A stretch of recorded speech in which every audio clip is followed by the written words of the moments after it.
What's going on, everybody? Welcome back to another NBA Showdown breakdown here on Sharp Sports Network. I am your host, Joe Biewer, and I'm going to be breaking down some of my favorite plays for this January 23rd NBA Showdown game between the Dallas Mavericks and the Portland Trail Blazers. But before I do, I just want to give a quick shout out to our new partner, Monkey Knife Fight. We're currently partnered with them moving forward for the rest of the NBA season. If you wouldn't mind setting up an account, depositing using code SSN. When you're depositing, you'll get a 100% match on your account up to $50. And then go ahead and send us a screenshot of you signing up in our DMs on Twitter at SharpSportsNet, and we'll go ahead and give you some free Monkey Knife Fight picks so you can go ahead and start cashing out with us every day. So let's jump into this showdown slate here. I'm going to be giving out some plays on DraftKings, Fanduel, and I'm going to be giving out some Monkey Knife Fight plays as well. Let's start over here on DraftKings, where I think it's very clear that Luka Doncic is overpriced. Damian Lillard coming off of a 61-point real game, 92 fantasy points last game against the Warriors. There's a lot of things that are projected to happen in this game. CJ McCollum could return. Kristaps Porzingis is back, which is a little different than the last time they played. Just to look at the game logs here, they played 2 days ago. Luka dropped 60 fantasy points, 35 real, almost a triple-double.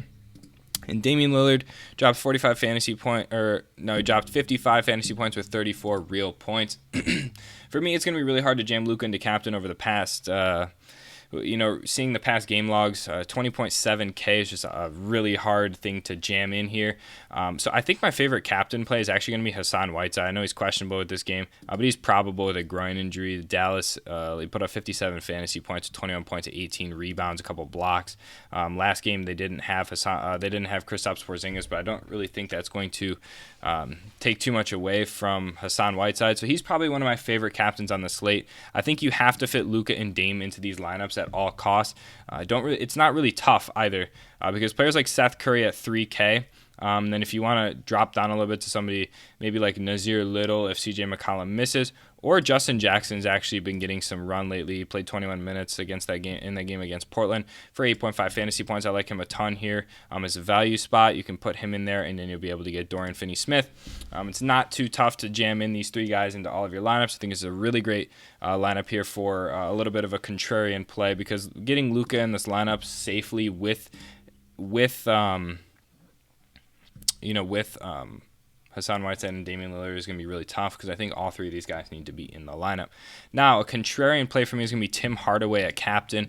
I think last game when they played against Portland, they put up 37 fantasy points with 29 real points. Like I said, he's not really a perimeter stat type of guy. He's just a straight scorer, but it doesn't make it tough to get him in your lineups. It's really easy if you put Justin Jackson in there left with 5.2K, you put up with Dorian Finney-Smith. It's a really balanced build. You're getting the two top scorers on Portland with the two top scorers on Dallas, running it back with Justin Jackson, Dorian Finney-Smith, who's projected to play a ton of minutes. Dorian Finney-Smith averaging 20.7 fantasy points per game, playing around 30 to 35 minutes per game, getting a ton of run even with Kristaps Porzingis back. I think this is the best optimal lineup for something a little more contrarian. I just think that fading Luka and Damian Lillard and captain is going to be the best possible option today to make sure that you're covering all the bases and getting all of the players in. Now, for me, if CJ McCollum plays, I think this is going to limit Damian Lillard even more, which makes me like him less at captain than I already do. And if he doesn't play, I think we'll have to jam him in at captain here with some Justin Jackson value at 1,000. Put in Seth Curry here at 3,000. Then you're left with 4.9K to play somebody like Trevor Ariza, who's projecting very well today as well. But all in all, I think you have to have these top three guys in your lineup today. Over here on FanDuel, it's not as tough. I think Luka makes the best option here at the MVP spot. I think he makes the most sense. But as you can see, you're not going to be able to get all these guys, and you're going to have to fade one. And for me, I'm probably going to fade Damian Lillard just because of the price tag difference. $500 between him and Luka Doncic doesn't really make much sense. I really want Luka in this spot here today. I really want Tim Hardaway at 10.5K. I'm going to drop down and get Seth Curry at 7.5K. I'm left with 9.5K left, and I'll play somebody like Maxi Kleber, Dorian Finney-Smith, and just try and really run it back. Now, that's very centered around the Dallas guys, but I think in all, you need to get these guys in your lineup. I would definitely not stray away from playing Carmelo Anthony in this spot, and nor would I stray away from playing Justin Jackson in the spot as well. I think this lineup makes a ton of sense if you're not able to get Dame, which is just really impossible to get Luka, Hassan, and Dame over here on FanDuel. But I think it makes a ton of sense to play 2 top scorers from each team. Carmelo's projecting very well today. He's been really putting on a show recently since coming to Portland, so I really like him a ton in this matchup. Justin Jackson at 6K is pretty much a free spot. He's could get you 5 fantasy points, he could get you 10, but he's going to play 20 minutes, and that's what you want. Minutes equals points on these showdown slates, and he really provides the utmost of value. Things open up a little differently if CJ McCollum misses. Players like Gary Trent, Anthony Simons, Mario Hezonja become in play more so than they are right now, as well as Nazir Little. If CJ McCollum plays, I don't think any of those guys are viable. So for me, I'm going to try and stick to the main starters here. This would probably be the optimal lineup here for me on FanDuel. Now, moving over to Monkey Knife Fight, I want to give some plays over here. There's a few things that I like.